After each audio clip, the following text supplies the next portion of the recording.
Okay, so part 2 of tests for convergence and divergence, we've got 3 tests to go over. The first one is the ratio test. This one is definitely going to be useful for calculus. So you want to make sure that you understand how this one works. And another thing you should know about the ratio test is that there is a lot of algebra involved. So that would be good news for some of you and maybe not so good news for others. So basically, the ratio test is useful when series converge rapidly. For this reason, series involving exponentials, because we know that exponential functions have rapid growth or decay, and factorials. We haven't talked very much about factorials, but they also have rapid growth. So those types of functions are frequently evaluated using the ratio test. So basically, you have some infinite series of some function.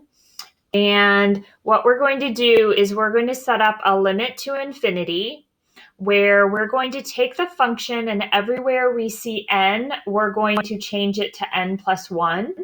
We're going to divide it by the original function and take the absolute value of that. So it's a limit as n approaches infinity of the amended given function where all the n's are changed to n plus 1s divided by the given function. We want the absolute value of that. If when we do all of that, we get something less than 1, then we know the series converges. If we get something greater than 1 or infinity, then we will say the series diverges. And if we go through all of that and we get equals 1, then basically we wasted our time because the ratio test is inconclusive and we need to go try another test to see if we can figure out if it converges or diverges. So we want to avoid that result. Okay, so the first example, it is a series to infinity, so infinite series of n over 2 to the n. So 2 to the n is exponential, okay? And we said originally that that would be a type of function where this seems to be appropriate. So that is right here is our a sub n. So our a sub n plus 1 would be everywhere we see an n, change it to n plus 1. Now notice that the n is the exponent, so I change the exponent to n plus 1. You don't just like stick a plus 1, after 2 to the n power. It's got to be the exponent was changed. Okay, so I'm going to set up a limit as n goes to infinity of the absolute value of the amended n plus 1 function divided by the original given function. Okay, so you should know that when you have one fraction divided by another, that it is the same as the numerator times the reciprocal of the denominator. So that is the same as the limit as n goes to infinity of n plus 1 over 2 to the n plus 1 times 2 to the n over n. All right, so the first thing that I'm going to do, the exponential part of that can be reduced. Remember your exponent rules. If the bases are the same and you are dividing, you can subtract your exponents. Okay, so if I were to kind of go off to the side, just take that part of it. Okay, what I'm trying to do is see what 2 to the n over 2 to the n plus 1, how that simplifies. The bases are the same, you're dividing, so you should be able to subtract the exponents. And that would give you 2 to the n minus 1, which is 2 to the negative 1, which is 1 over 2.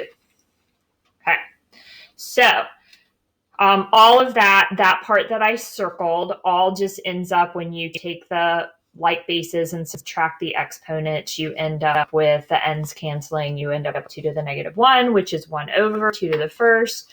So this part of it just ends up giving me 1/2. Okay, so when I'm done with that, what I end up with is this just turned into a 1. And so I just have n plus 1 on the numerator. And this became a 2 because this was 1 over 2. So this is now just a plain 2, and I have 2 to the n. Okay, so limit to infinity rules. Look at the degree of the numerator and denominator. If they are the same, you just reduce the two degree making terms. I have n to the first over 2n to the first. The degrees are the same. That's a rule 2. And my limit to infinity is 1/2. So let's go up to our criteria. If the limit to infinity is less than 1, the conclusion is that we've got a converging series. Well, 1/2 is less than 1, so our conclusion must be that this converges. So when you do your assignment for this week, you're going to state that you've used the ratio test. You're going to show all of this limit infinity work where you have taken the limit as n approaches infinity of the n plus 1 function divided by the n function, told me what the limit to infinity result is, and then use your rules for ratio tests to come up with a conclusion. All right, so let's try another one of those. Probably going to run out of room. Okay, so if this is n, your a sub n, then a sub n plus 1 would be just 1 over n plus 1 times 3 to the n plus 1. Okay, that's my a sub n. So I'm going to set this up, limit as n goes to infinity, absolute value, the new n plus 1 function. I'm going to rewrite this, just sort of weird. I'm going to do 3 to the n plus 1 times n plus 1 and divided by what you were given. I'll leave that as n times 3 to the n. The n plus 1 kind of just makes it cluttered. So again, when you have a fraction divided by another fraction, that is the same thing as the top fraction times the reciprocal of the bottom fraction. Okay, so again, look at this exponential part. The same thing's going to happen. Okay, if you look at the last example, the only difference is that the base was 2. Okay, it was still, though, the same base to the n power on top and the same base to the n plus 1 power on the bottom. So if you go back and look at what I wrote here, the only thing that would happen is we would change all of these to 3s, and you would get 1/3. Okay, so you start to see some patterns the more you do them. So this result of those two terms I circled would just be 1 and 3. Okay, so I have a 1. Remember, this changed to 1/3, so this is a 1. So the whole numerator is just n. And then this changed to a 3 because of the 1/3, so it would be 3 times n plus 1. So that's how that function simplified. You don't necessarily have to write this step, or you could skip to this step.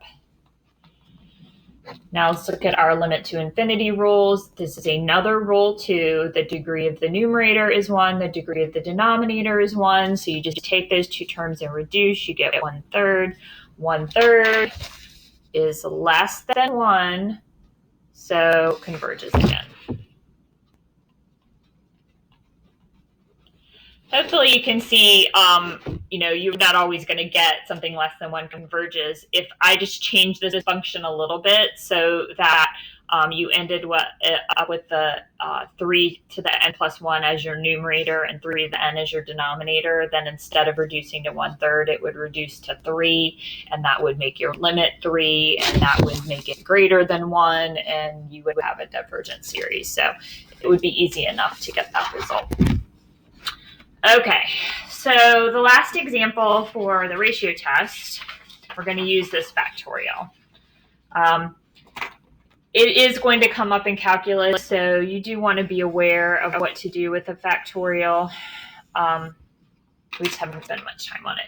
So basically a factorial, let me do a little sidebar on a factorial. So let's say if you had 6 factorial, that just means that it's 6 times 5 times 4 times 3 times 2, and you stop at 1. You don't really need the 1, right? Because, times 1, you still have the same answer, but it's the stopping point. So 4 factorial would be 4 times 3 times 2 times 1. So along those same lines, if I had, say, x plus 3 factorial, it would be x plus 3 times x plus 2 times x plus 1 times x. And you would keep going. We don't know what x is, so we don't really know when we get to 1.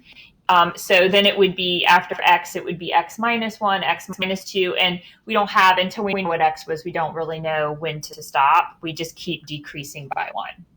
Okay, so that the factorial, the exclamation point is the factorial. It just takes whatever you're starting with and you make a product where you keep decreasing by 1 until you get to 1.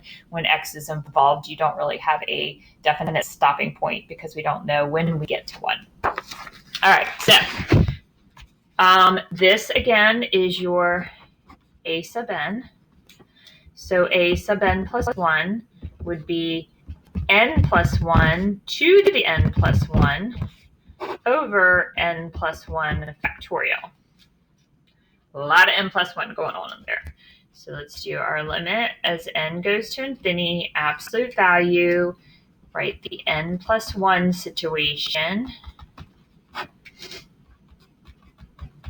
divided by the n given situation. All right, so yet again, we're in the position where we want to rewrite that, where it is the numerator times the denominator. I'll try and squeeze that in right here.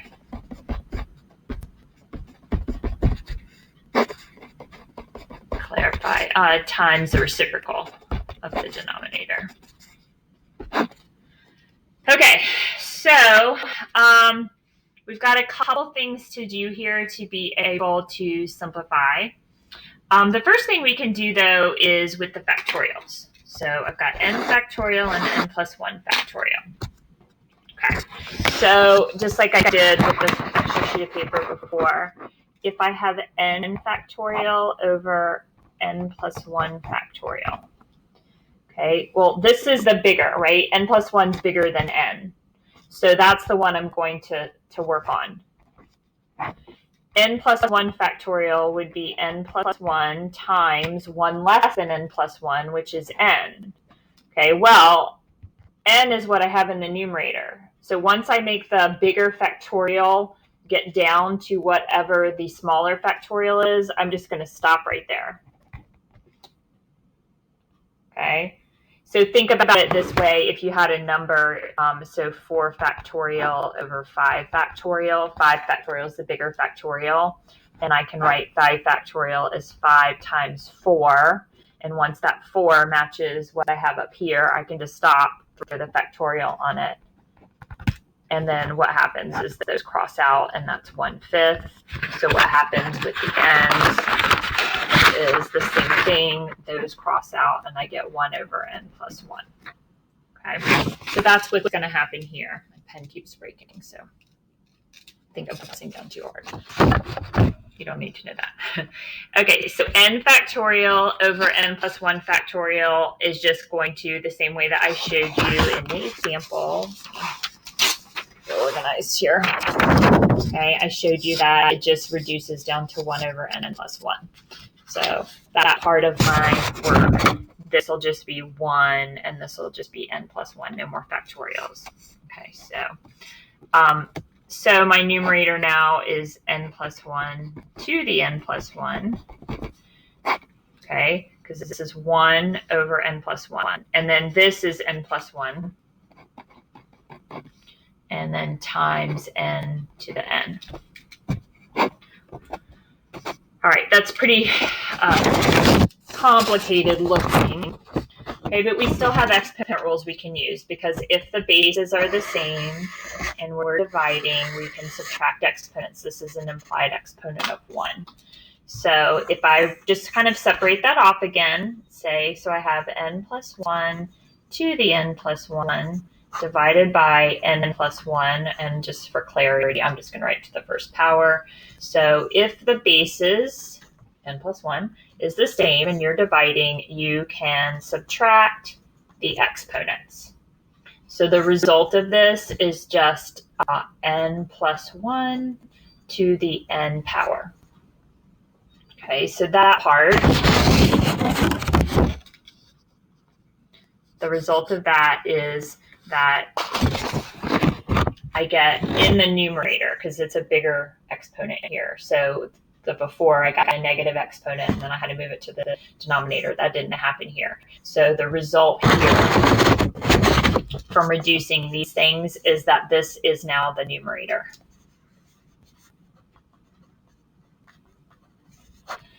Okay, so n plus 1 to the n over n to the n. All right, so this is a little bit of a complicated situation. Probably could have just eliminated this as an example to avoid any kind of confusion.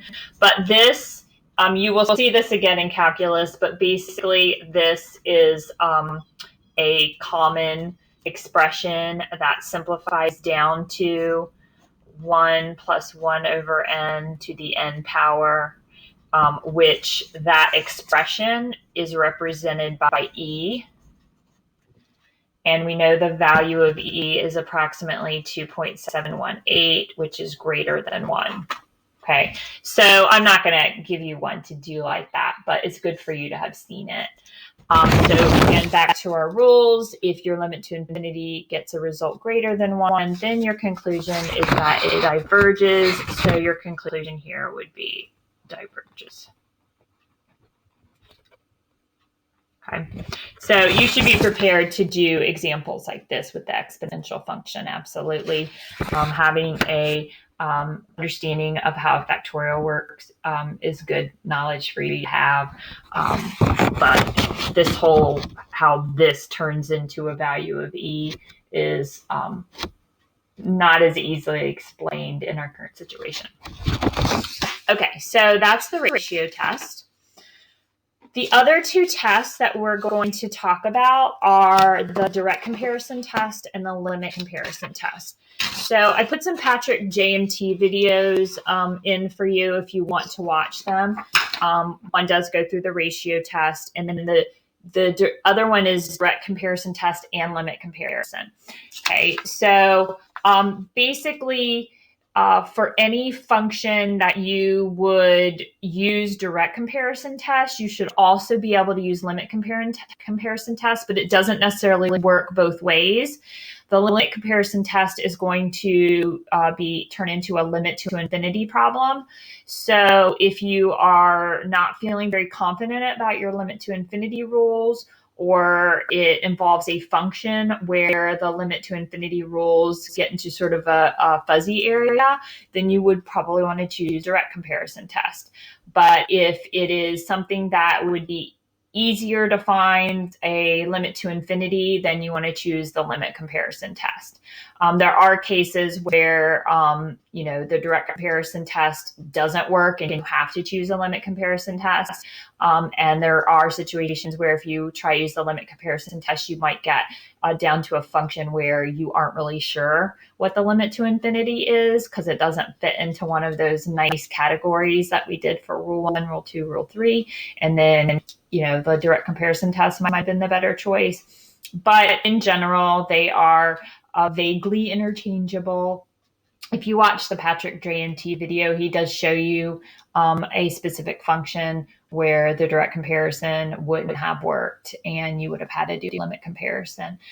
So I tend to, he says in his video, and I would agree, I tend to choose the limit comparison test over the direct comparison test. But the idea is that they both are comparison tests, and they have something in common.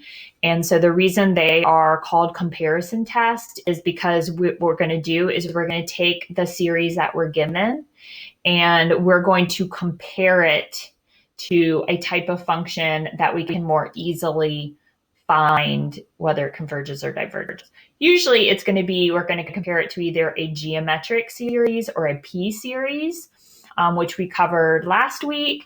And those were pretty easy to find whether they converged or diverged or not.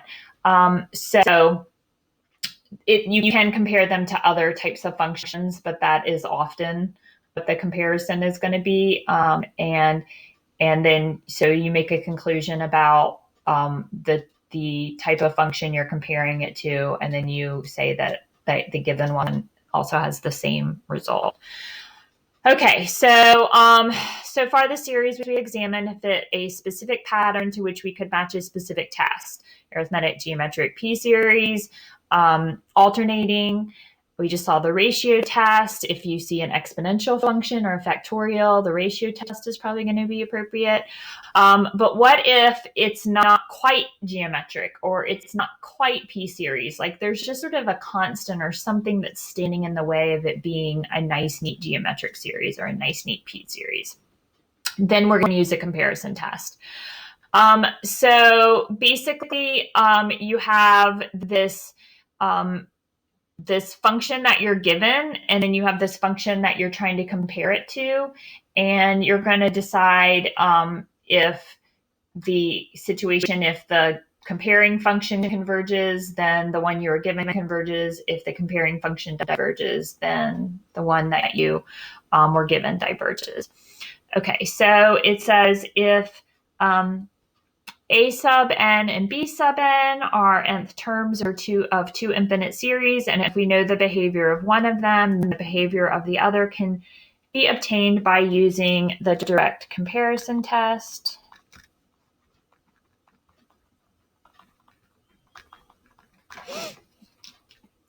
So this test is applied comparing term by term. If a term by term comparison reveals a series that is smaller than a divergent series, the direct comparison test tells you nothing. And then you probably should have either used a test we already covered, or you need to go use the limit comparison test.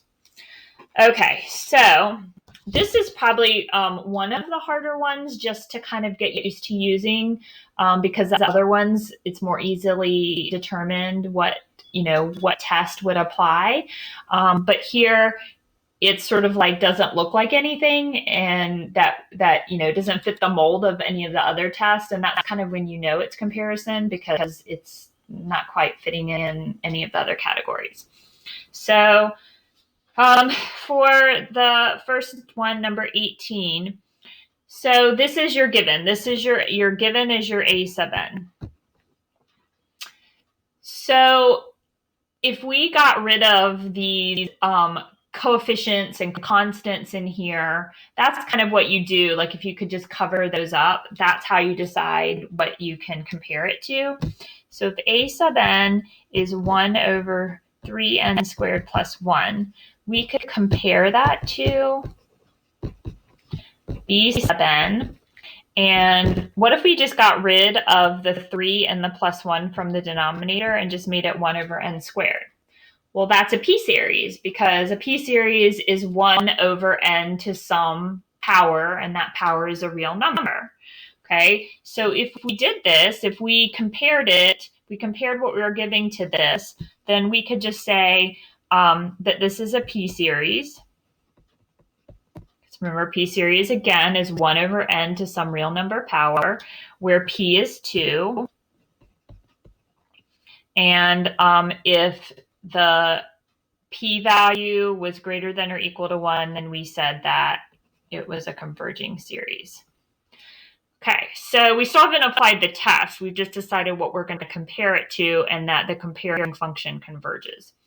So the actual direct comparison test, we need to compare, like we're basically going to put in values for n and compare the a sub n function to the b sub n function. So notice this says that you can start with n equals 1. So that's that's your starting place. You could start with something else, but let's see. So if we have a sub 1, that means we're going to go over here and we're going to replace n with 1. So if I replace this n with 1, I get 1/4. And I want to compare that to b sub 1. So now I'm going to come over here and replace this n with 1, and I'm going to get 1. Well, it looks like to me that my a sub 1 seems to be, notice up here, it's like less than or equal to or greater than 0. So is less than or equal to. 1/4 is definitely less than or equal to 1. Let's try that for another value. So let's see, if we did a sub 2, so I'm going to come to the given function. I'm going to replace n with 2. So 2 squared is 4, times 3 is 12, plus 1 is 13. And b sub 2, I'm going to come over here and I'm going to replace that n with 2, 2 squared, I'm going to get 1/4. Okay, remember, if the numerator is the same and the denominator is bigger, then the overall fraction is smaller. So 1/13 is less than or equal to 1/4. All right, so basically when we tried n equals 1, we got that the given was less than the comparing function. When we tried n equals 2, we got the same result. You could try it for another value. But what we found is that our a sub n appears to be less than or equal our b sub n, but still greater than 0. And if we look up in our rules, then if that is the case, then we can say if this converges, then so does this. So our conclusion would be converges.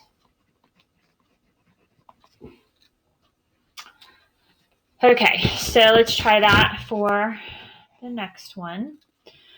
All right, so this is our a sub n. That's your given is also your a sub n. What we're going to compare that to, again, just kind of think about like, you know, these extra little constants, if we get rid of them. So if I cover that up, I just have 2 to the n over 3 to the n, which I can write as 2/3 to the n. So I'm going to compare this to b sub n equals 2/3 to the n power. Okay, I'm just ignoring the plus 5, just the way over here I ignored the 3 and the plus 1. I'm ignoring the plus 5, and 2 to the n over 3 to the n can be written as 2/3 to the n. That is a geometric series where the r, the absolute value of r is 2/3, and so the absolute value is less than 1, so it converges to a sum. Remember, if r, the value of r is greater than or equal to 1, then you have a divergent series for geometric. Okay, so again, we've just figured out what kind of series we want to compare it to and figured out what the conclusion would be for that series that we're comparing it to. We have not actually done the comparison test yet. So I'm going to do, here it says we can start at n equals 1. So I'm going to do a sub 1. So I'm going to plug 1 in for n right here. So if I do that, I've got 2 over 3 plus 5. So that's 2 over 8. And b sub 1, I'm going to replace this n with 1, and I'm going to get 2/3. Okay, so same numerator, bigger denominator, fraction is overall less than. This is 1/4 divided by r compared to 2/3, so that is less than or equal to. And then I'm going to try it with a sub 2, so I'm going to come here. It'd be 2 squared is 4, and 3 squared is 9. 9 plus 5 is 14. B sub 2, I'm going to come replace this n with 2. 2 squared over 3 squared is 4/9. Same numerator, larger denominator, fraction is less than. So again, we can see that when we tried it with 2 different values of n, our a sub n seems to stay less than or equal to b sub n, but also be greater than 0. And we said our comparing series converged. So we can say our conclusion is that the series that we were given converges. All right, we're going to do one more example for that. Notice here this one says start at n equals 2. That's important. All right, so this is our a sub n. We're going to compare 2, we're going to just ignore that little plus 2. We're going to compare it to b sub n equals 1 over the square root of n, which is the same as 1 over n to the 1/2. Okay, so that is a p-series, 1 over n to some real number power. So 1 over n to the 1/2 is a p-series where p equals 1/2, and if your p-value was less than 1, your series diverged. Okay, so kind of got something different right now. So we were going to start, again, that says n equals 2, so we can't start with 1. We're going to do a sub 2. So I'm going to go to what I was given, and I'm going to plug in 2, which kind of gross, but 1 over the square root of 2 plus 2. And b sub 2 would just be 1 over the square root of 2. Same numerator, bigger denominator. A sub 2 is less than or equal to b sub 2. Try that with me dealing with square roots. Maybe I'm going to skip the 3. I'm going to do a sub 4. So if I do that, I'm going to replace the n with 4. Square root of 4 is 2, so that'll give me a 1/4. I like that better. B sub 4 is equal to, come over here, replace this n with 4. So 1 over the square root of 4 is 1/2. Same numerator, bigger denominator, smaller value. All right, so what I'm seeing again that is happening is that my a sub n is staying less than or equal to my b sub n, but still greater than 0. Now, the rule up here, it gets kind of fuzzy because it says for diverging series, then the comparing series should actually be less than the given series. So this might be where you want to go back and do the limit comparison test. And we're getting ready to talk about that, but we are going to stop and say this diverges. And then at the end of the video, I will come back and just apply the limit comparison test to this. Okay, so our last test is the limit comparison test. Basically, same idea that what we were given doesn't quite look like any of the series that we've talked about so far. But if we could just ignore part of it, like a constant, then we could apply it to something that we learned often, a p-series or a geometric series. It's just that our comparison test is different, but we're still comparing it. Okay, so this is my a sub n. So we're going to compare it to b sub n. We're going to just ignore the plus 1. So if we do that, we have square root of n over n squared. Well, that still doesn't quite look like I want it to look, but if I did n to the 1/2 over n squared, and then more exponent rules. If the bases are the same and we're dividing, you can subtract your exponents. And 2 minus 1/2 is 3/2. So that's 1 over n to the 3/2. That is p-series, because p-series is 1 over n to some real number power. P is 3/2. And if p is greater than or equal to 1, then it converges. Okay, so the limit comparison test says to make a limit as n approaches of infinity, and you are going to do the given function divided by the comparing function. It has to be that specific ratio. So I'm going to rewrite that square root of n as n to the 1/2. Okay, that's the given function, a sub n. The comparing function,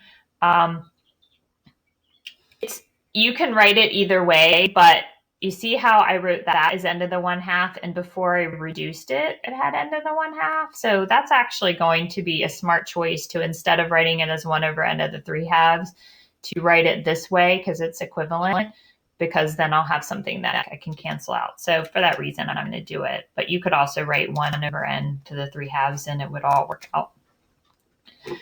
Okay, so let's talk about again that if you have a fraction divided by another, then that is the same thing as the numerator times the reciprocal of the denominator. And then see here, it was smart to write it this way instead of this way, because now that goes away. So I have the limit as n goes to infinity of n squared over n squared plus 1. That's a rule 2. Degrees are the same. The limit is 1. And all we care about as the result of this limit to infinity is that the result is positive and finite, meaning that it's not an infinity. So 1 is positive and it's finite. It's just 1. And so if we get a limit to infinity that is positive and finite, then whatever we said about our comparing function, we can say about this function. So the reason that we can say that is because 1 is positive and finite, as opposed to infinite. Okay, so one more example. And then I did want to go back and look at the last example under direct comparison. All right, so this is our a sub n, and I'm going to compare it to, you see that okay, compares to b sub n. I'm going to just get rid of that minus 1, okay? So far you can see that I've been doing that a lot. In the first example, there was a coefficient on n, and I got rid of that too, but a lot of times it's just the constant you're adding or subtracting. So I'm going to compare it to 1 over the square root of n squared, which is the same thing as just 1 over n. So that is also a p-series. 1 over n to some real number power, in this case p equals 1. So again, if the p-value for a p-series is less than, if it's greater than 1 or it's less than or equal to 1, then the series diverges.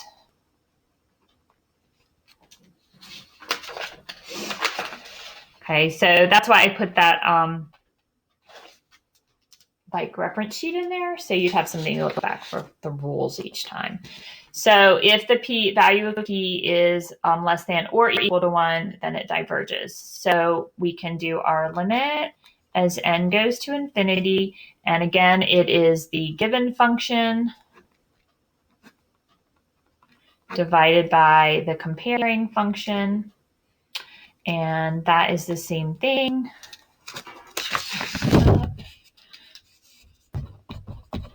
Is 1 over the square root of n squared minus 1 times n over 1.